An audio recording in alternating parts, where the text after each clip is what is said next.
maintenant.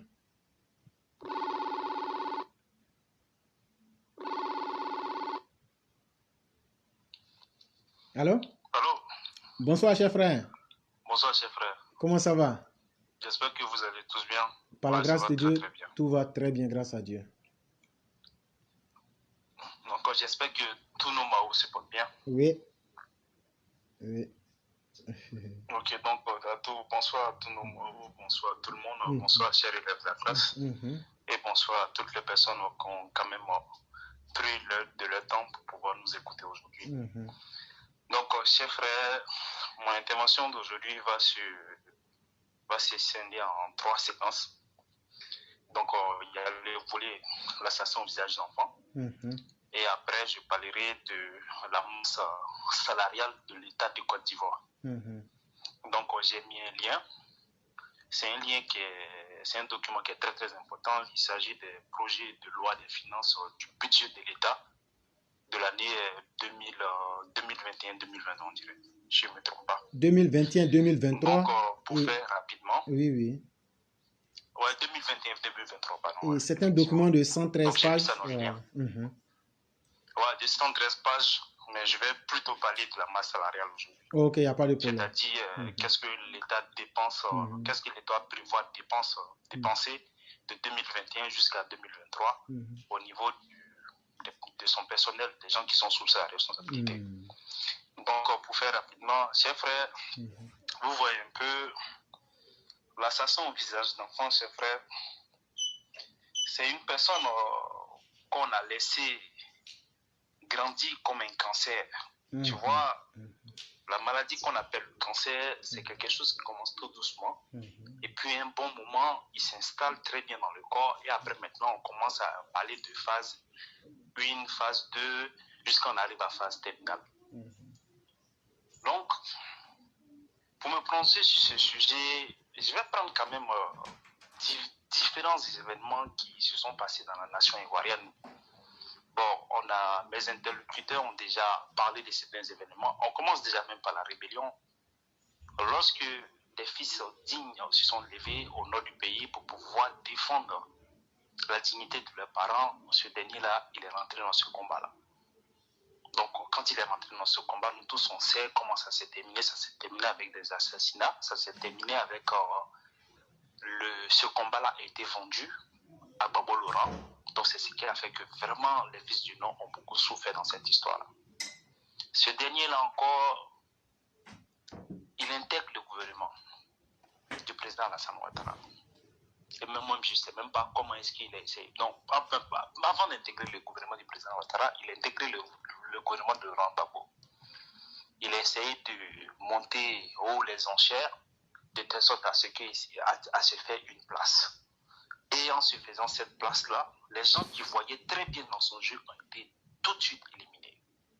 Paraît-il encore que lorsque il y a eu la crise post-électorale, que ce dernier-là s'est rendu dans le chef Laurent Gbagbo afin de pouvoir négocier une place.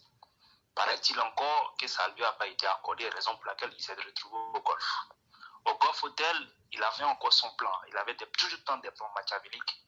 Paraît-il qu'il a empoisonné le président de la République, noté les forces françaises, le président de la République allait départir. Ce mec, en toute sincérité, c'est quelqu'un qui n'est pas con. Hein. De la manière dont il procède, c'est quelqu'un qui n'est pas con, c'est quelqu'un qui sait ce qu'il veut dans sa vie. Si on imagine un instant, si le président de la République n'avait pas échappé à l'empoisonnement qui s'était passé au Golfe Hotel, tout le monde allait devoir se regarder comme le succès du président, le succès du président de la République. Mais Dieu en a décidé autrement. Il a intégré officiellement le gouvernement en se donnant le poste de ministre de la Défense. Qu'est-ce qu'il a fait? Selon les informations qu'on a, ça veut dire que lui-même président, lui-même, il avait sa garde rapprochée. Et sa garde rapprochée n'avait rien à voir avec les soldats du gouvernement. Paraît-il qu'il avait son groupement de sécurité du Premier ministre. Donc, ça veut dire que les choses étaient déjà c'est-à-dire qu'il avait déjà tracé ce truc pour pouvoir atteindre ses objectifs. Aujourd'hui, en gros, tout ce qui se passe aujourd'hui, des Ivoiriens même, nous qui sommes beaucoup observateurs de Côte d'Ivoire, ça ne nous étonne pas parce que ce mec-là, vraiment, il n'est pas con, il sait ce qu'il veut. Chers frères, si vous voyez aujourd'hui, Soro Guillaume, il prend tout le temps en train de tout le temps taper sa poitrine, c'est parce qu'il sait, comme Tefet Moïté vient de le dire, il y a des gens qui sont aux alentours du président de la République. Tant que ces gens-là ne seront là, lui, Soro Guillaume, il peut avoir un espoir. Donc, cette histoire de Soro Guillaume qui se passe aujourd'hui, chers frères, moi, je préfère beaucoup observer. Parce que souvent, tu mets tellement ton cœur sur quelque chose et quand la nouvelle tombe en face, tu ne peux que avoir honte et souvent tu te trouves entre tes quatre murs et puis tu pleures. Parce que moi, je me dis que quoi? Le gouvernement du président de la République, cette histoire de Soro Guillaume là, c'est-à-dire, c'est ce qu'on doit prendre aujourd'hui pour convaincre les Ivoiriens, quoi. Que vraiment, nous avons eu affaire à un gouvernement ou bien à une équipe qui a tapé fort sur la table. Toutes ces personnes qui étaient dans cette histoire de CNT, est-ce que ces personnes-là ont été punies? Or, ces personnes-là qui ont des discours que Soro Guillaume t'aidait. Mais ces personnes-là sont où aujourd'hui? Ces personnes-là sont en Côte d'Ivoire. Une personne qui a marché avec ce dernier-là, qui était dans tous les coups de ce dernier-là, il se retrouve aujourd'hui en train de saluer, de tendre la main au président de la République, on prend photo avec lui, il s'appelle Soro Kaniki. Donc, c'est vrai, je ne sais pas d'où sort cette histoire de réconciliation, ceci, cela. Moi, je préfère ne pas y croire, je préfère même ne pas mettre ma tête là-dedans, mais quand les choses sont dessinées de cette manière-là, on ne peut que être inquiet. Et là, on dit au président de la République, si il devait faire ce jeu-là, nous, on n'est pas prêt à mourir pour lui. Donc, c'est lui seul qui va assumer ce qu'il est en train de faire. On prend Soro Guillaume, il a tenu un discours un jour où les gens parlaient de lui, Soro Guillaume, qu'il était malade, qu'il était ceci, cela. Mais Soro Guillaume a dit un truc. Il a lui dit ouvertement, il dit dans le gouvernement, là, qu'il y a beaucoup d'hommes là-bas même qui sont malades. Que c'est parce que même là, on ne peut pas les venir donner leur, quand même là, je sais pas, examen, tout ce qu'ils font, leur état de santé là. Ils n'ont qu'à sortir ça, on va voir. Mais il est au courant de tout. Parce qu'il était avec eux, il est au courant de tout. Donc aujourd'hui, quand on dit Amadou Soumaoro, il est décédé, effectivement, le mec, M. Dani, il était malade, paix à son âme.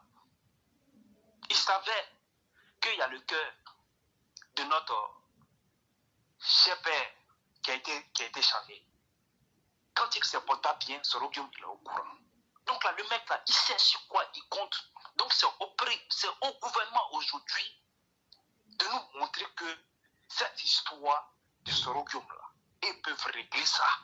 Parce que tant que ça, c'est pas réglé, là, chers frères, comme on le dit en politique, là, il y a toujours des choses qui peuvent se passer.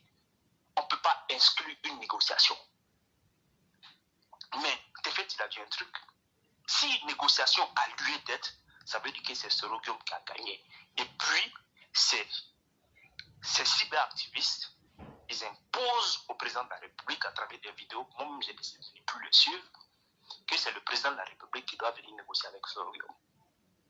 Donc si Alassane Ouattara, l'homme que nous avons mis au sommet de tout le monde de la Côte d'Ivoire, c'est-à-dire que c'est quelqu'un même là qui est chef, si vraiment cela devait se passer, en toute sincérité, ça veut dire que c'est Soro Guillaume qui a gagné. Donc on préfère pour l'instant observer. Et moi, je préfère ne pas me prononcer pour l'instant. Mais la seule chose que je veux dire aujourd'hui, c'est tracer l'histoire. C'est pour vous dire que ce dernier-là, il n'est pas con. Il est tout loin, mais il n'est pas con. Donc, il sait où il va, c'est vrai.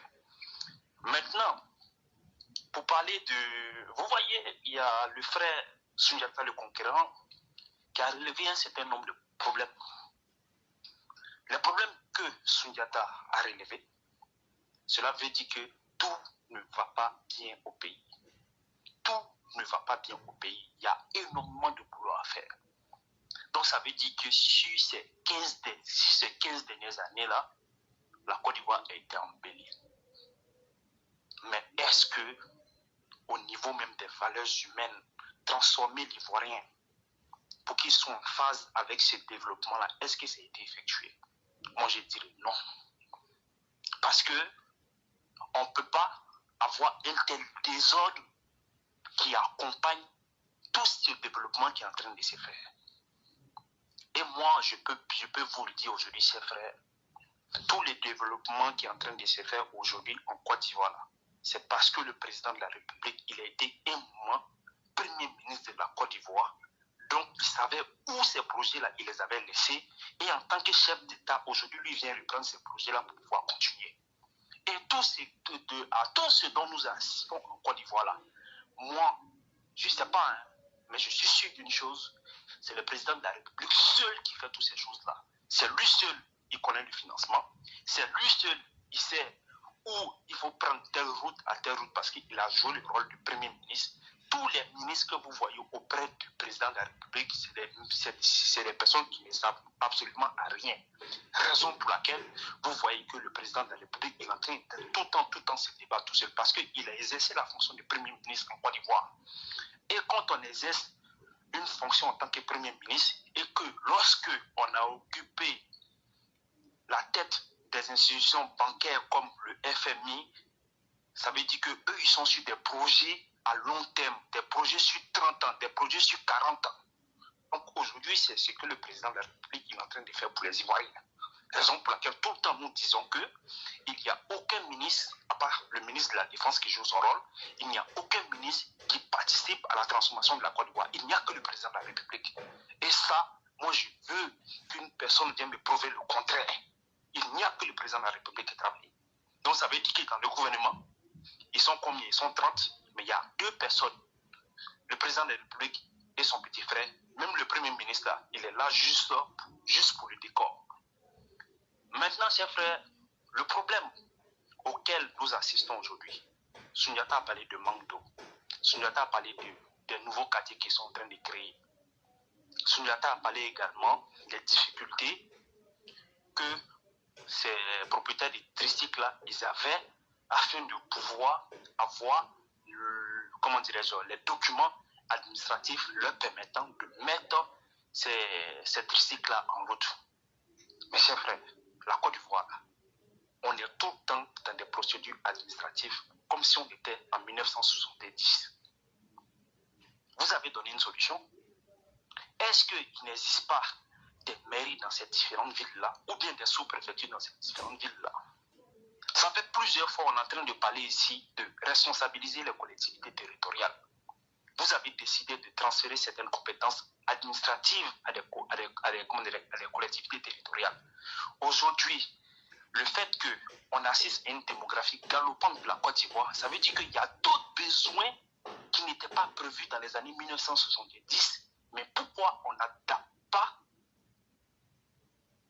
nos manières de faire les choses au niveau de l'administration à la vie aujourd'hui en 2022? Il y a un truc peut-être qui est très simple.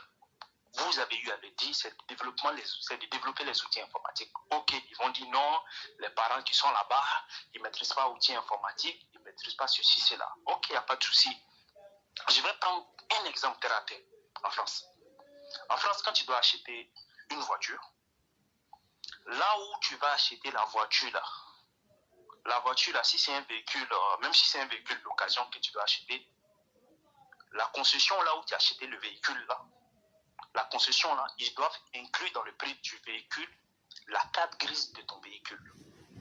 Mais attends, celui qui s'est acheté tricycle là, est-ce que le gouvernement ne peut pas proposer autre chose? Au lieu que ça va se passer de business en business là, où tu t'en vas acheter tricycle là, c'est ce monsieur-là qui fait les papiers de ton tricycle pour te donner. Et puis une fois qu'il aura le papier là, c'est là maintenant tu as le droit maintenant d'aller prendre, le tricycle entre ses mains.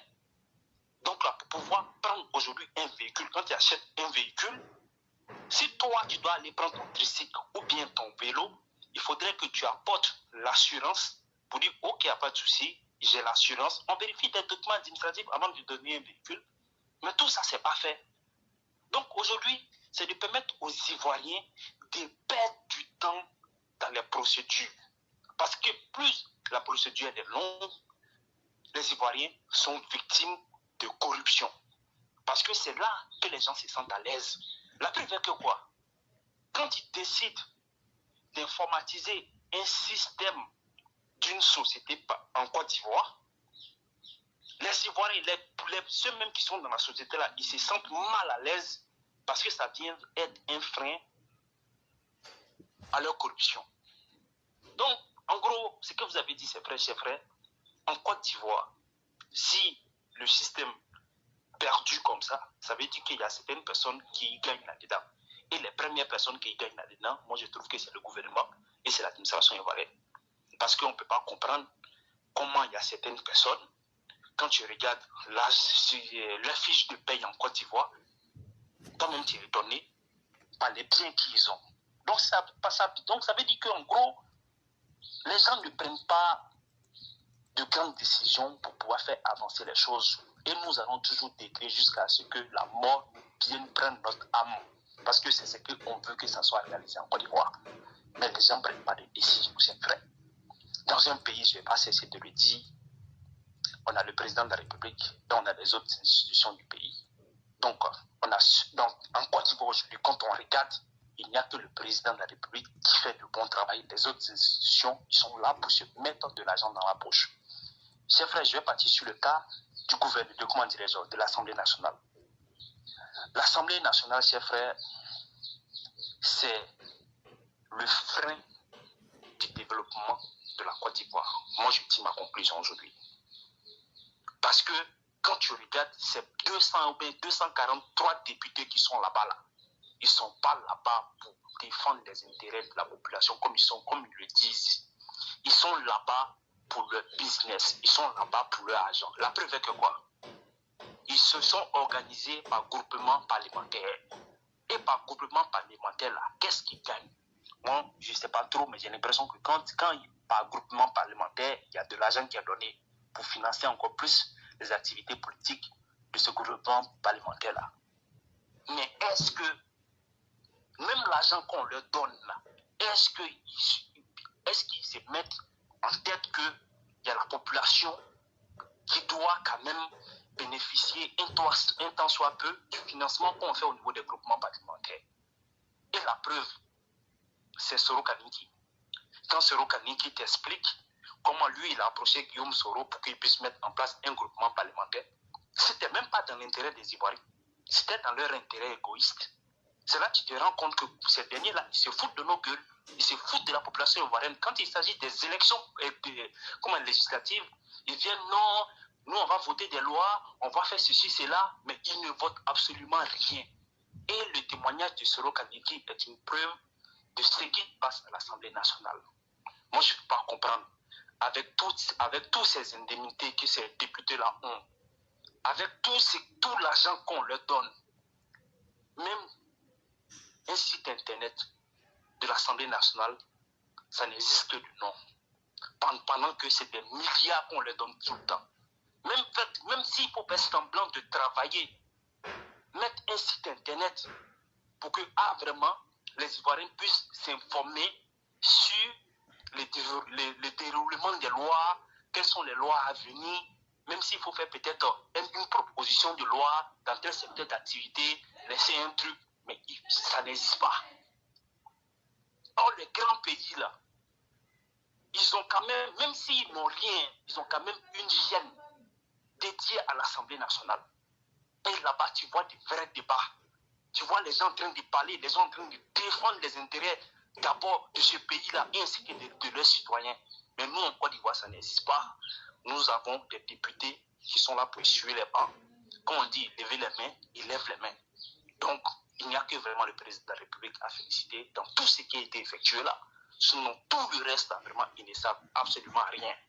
Maintenant, pour pouvoir terminer rapidement, le lien que je viens d'envoyer, je vais parler juste de la masse salariale. Donc, il est dit comme ça dans le document, plus précisément à la page 90, et au numéro 2, effectivement, au numéro 2.2, 1.2, personnel. Bon, attendez, non, je vais un peu vite. On dit projection. des dépenses budgétaires 2021-2023. Les dépenses budgétaires constituent des charges financières de la dette publique, des dépenses de personnel, des dépenses d'acquisition de biens et services, des transferts courants et des dépenses d'investissement sont projetés en 2021 à 6 260 milliards de francs CFA, 6 491,3 milliards de francs CFA en 2022 et 6 667,8 milliards de francs CFA en 2023. Donc ça veut dire que normalement les dépenses de l'État sur l'année 2021 jusqu'en 2023, c'est un budget qui va augmenter au fur et à mesure.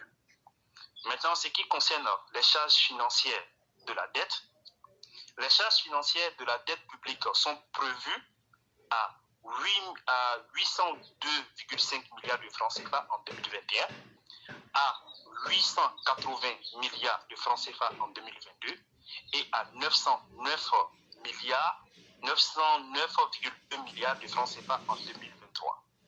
Cette programmation prend en compte aussi bien la dette intérieure de la dette extérieure que la dette extérieure.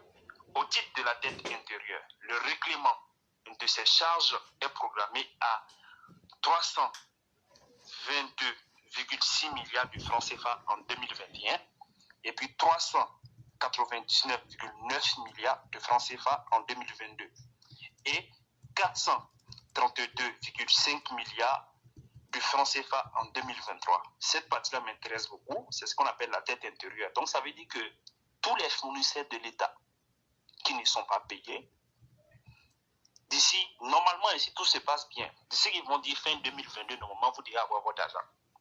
Parce qu'il y a le budget qui a augmenté d'environ 70 milliards ou d'environ 77 milliards. Et en 2023, je suppose que peut-être tout le monde sera payé parce qu'en 2023, ça va passer à 432 milliards pour pouvoir payer la dette intérieure.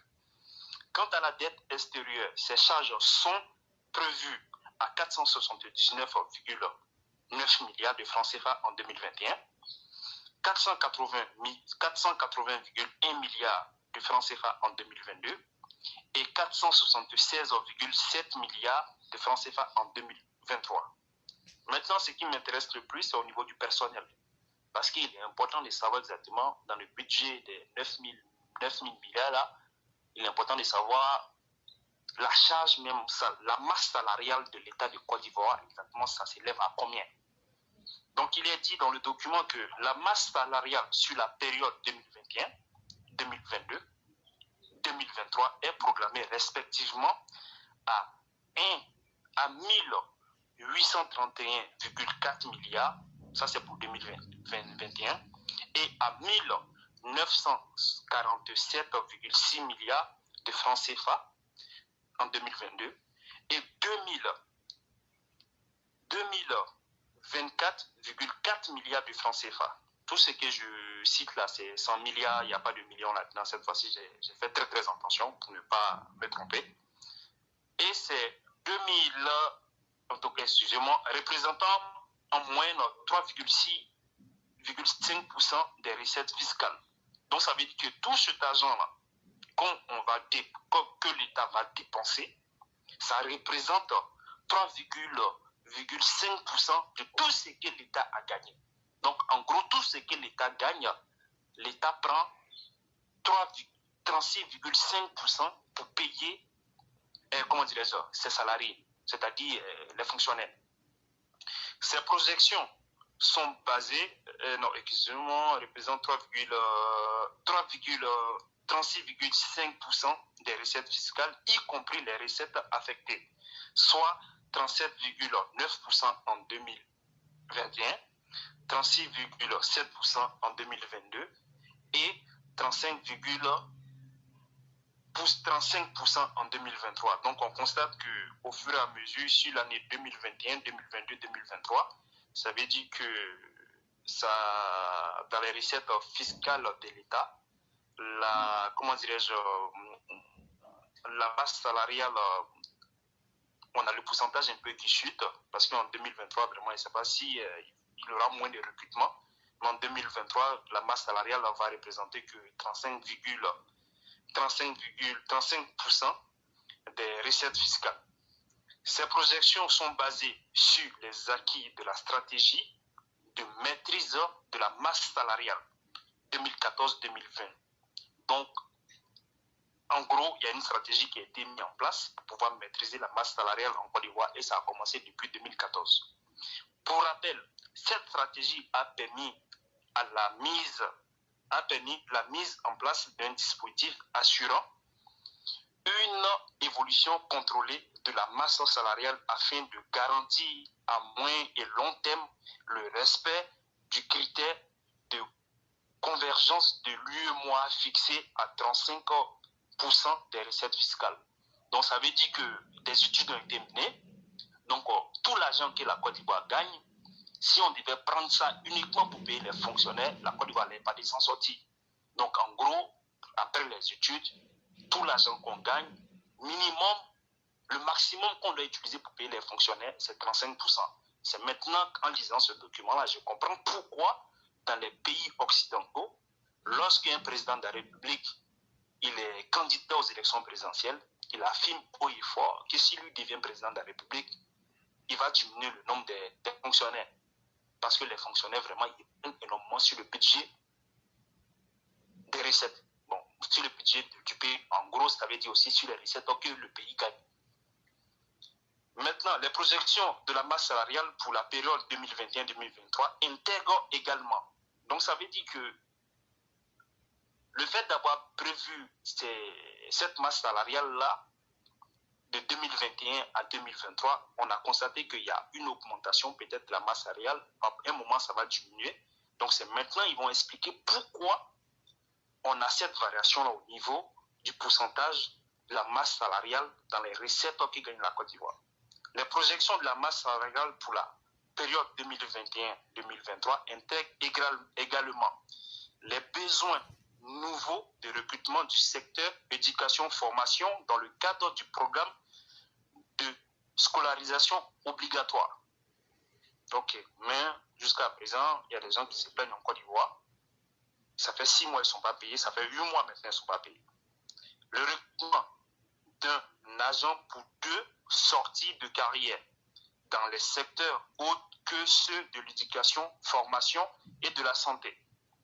La loi de programmation militaire et la loi de programmation de sécurité intérieure. Donc ça, les Ivoiriens vivent ça effectivement. Il n'y a pas plus longtemps que ça, vous avez informé, cher éclaireur, les jeunes qu'il y avait un recrutement militaire qui était annoncé. Donc c'est dans le budget de l'État, c'est prévu dans les dépenses de l'État. Les principales mesures nouvelles qui ont un impact significatif sur l'évolution de la masse salariale sur la période 2021-2023 sont les suivantes. La poursuite des avancements indiciaires des fonctionnaires tous les 2 ans pour un coût annuel moyen de 12 milliards de francs CFA. L'impact des recrutements nouveaux de 17 583 agents en 2021 pour 63,6 milliards de francs CFA. 25 655 agents en 2022 pour 106,9 milliards de francs CFA. Et 16 497 agents en 2023 pour 61,1 milliards de francs CFA. Particulièrement pour le secteur éducatif formation, les prévisions éducation et formation, les prévisions de recrutement nouveau sont de 9 393 agents en 2021. Donc ça veut dire qu'en 2021, il y a 9 393 agents du côté de l'éducation en Côte d'Ivoire qui ont été recrutés.